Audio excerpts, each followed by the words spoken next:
the Natural Resources Field Supervisor, Mr. Craig Blaisdell. For the award period, Hawaii Army National Guard successfully implemented multifaceted invasive species management program that achieved holistic benefits at the ecosystem level and increased acreage available for training. One of your exciting items, Mr. Mayor. The Hawaii Army National Guard effectively introduced goat and sheep grazing as a cost and resource effective approach to eradicating invasive species, slashing the use of herbicides, and safeguarding sensitive habitats. The Guard also coordinated with the Department of Agriculture to use a scale insect to create galls and abnormal outgrowths of plant tissues on young strawberry guava tree leaves that eventually reduce fruit production of this invasive species. The use of this biological control method along with seed-based eradication reduced the use of herbicides while increasing training land available over time. Congratulations to the team at Hawaii Army National Guard.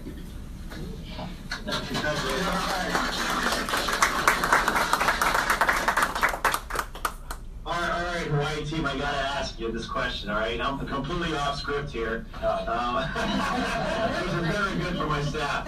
But when I lived out there in Hawaii, I actually lived in Oahu, and I lived at the top of Tantalus, right where Tantalus and Round Top join up, you know, right at the top of the mountains.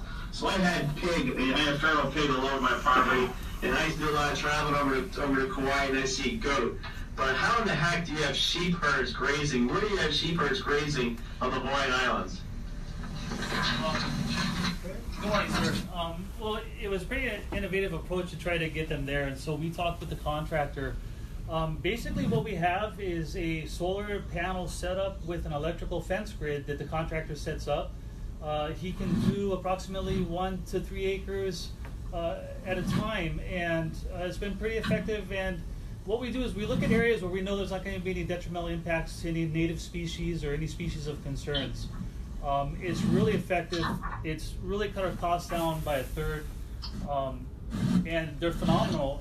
They really go through an area pretty quick, and yeah, it's been a pretty exciting treatment method. So are the sheep Hawaii National Guard assets? They're part of our infiltration team. They're in our Cat Scout squad. We're on the property.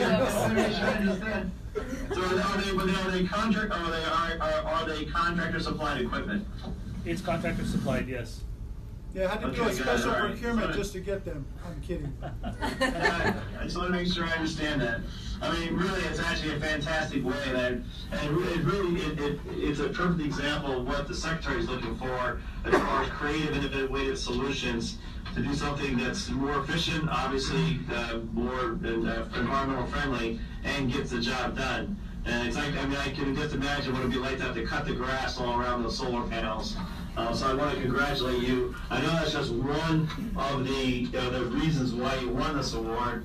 But from my perspective, that's the one that sticks out the most. I needed to ask those questions about that. But from your perspective, what more can we do in the Department of Army? We're here at OSD, other than give you more money. What's out there for the future? What do you think we need to be able to help you with from a policy perspective? We've heard from the Navy they would like to go to enhanced use of unmanned aerial systems for some of their surveillance activities from environmental programs. What are the things that's coming down the pike that you see that would you love to get our support on? You know, I'm gonna put that over to my conservation manager here to really kind of help me answer that.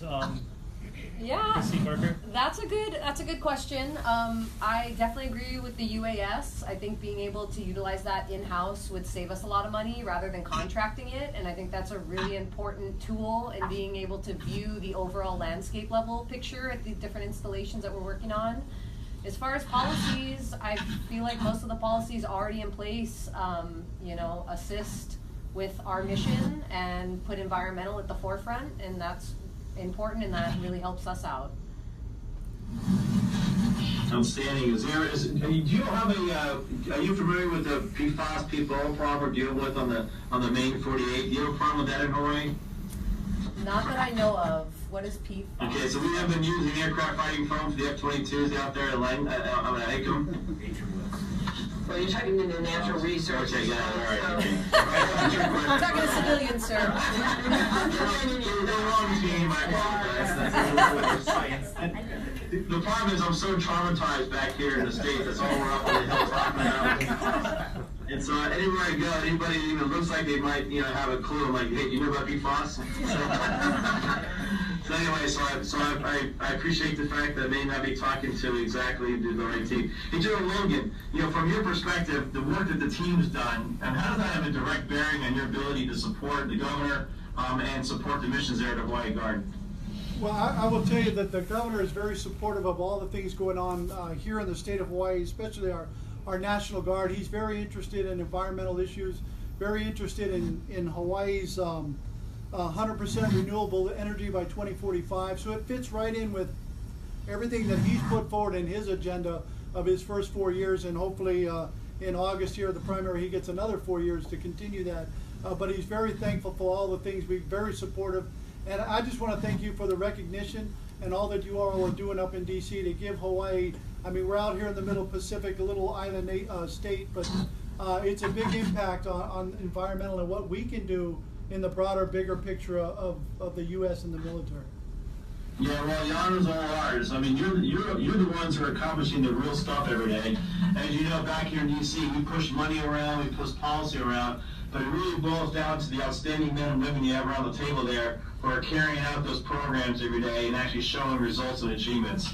So it is our honor to recognize those achievements. That's one of the things the Secretary of Defense talks about a lot, is that he's tired about hearing about activities. In the Pentagon, we do a lot of activities, but not a lot of achievements. What you have done and what all teams have done for the Army, and I'm talking to the team at Fort Hood and Camp Ripley as well, is here's how you actually take a program and turn it into a result and achievement. I want to thank you for that. That's exactly what we need at the Department of Defense. I appreciate it. Thank you.